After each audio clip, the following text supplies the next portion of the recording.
તેણે 107 ગુનાઓ ગુજરાતમાં કર્યા હતા. એને તે જામીન ને બધું મળ્યું ને, માન સન્માન ખુરશી મંત્રી પદ મળ્યું ને ગુજરાતમાં. ચૈતર વસાવા ઉપર ભૂતકાળમાં કેટલા રાજકીય ગુના નોંધાયા છે એ કોઈ મહત્વની બાબત નથી. જે મંત્રીના છોકરાએ 2500 જેટલા કરોડનું અંદાજિત કૌભાંડ કર્યું તો જામીન તો એને જ્યુડિશિયલ કોર્ટમાંથી મળી ગયા.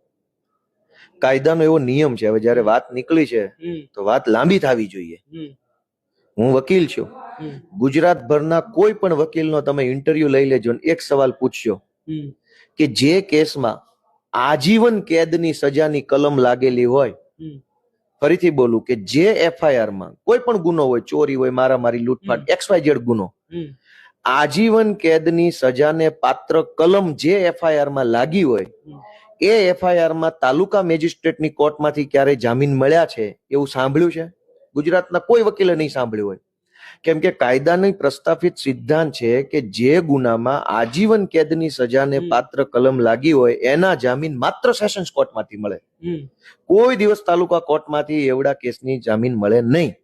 ગુજરાતના ઇતિહાસની પહેલી ઘટના બની ત્યાં દાહોદમાં મંત્રીના છોકરાને તાલુકા મેજિસ્ટ્રેટે જ્યુડિશિયલ મેજિસ્ટ્રેટની કોર્ટમાં જામીન મળી ગયા. એની ઉપર 409 10 વર્ષ કરતા વધુ અથવા આજીવન કેદ સુધીની સજાનો પાત્ર ગુનો લાગ્યો છે, એને જામીન મળી ગયા. બીજી બાજુ ચૈતર વસાવા ઉપર આજીવન કેદની કલમ નથી લાગી, એની ઉપર 7 વર્ષ કરતા વધુ અથવા 10 વર્ષ સુધીની કલમ લાગી. તો એમાં સેશન્સ કોર્ટ જામીન આપી શકે. 10 વર્ષ સુધીની સજાને પાત્ર ગુનાની કલમમાં ચૈતર વસાવાને સેશન્સ કોર્ટમાંથી જામીન નથી મળતા. આજીવન કેદની સજાને પાત્ર ગુનાના આરોપીને તાલુકા કોર્ટમાં જામીન મળી જાય છે. હું ત્રીજી વાર રિપીટ કરું કે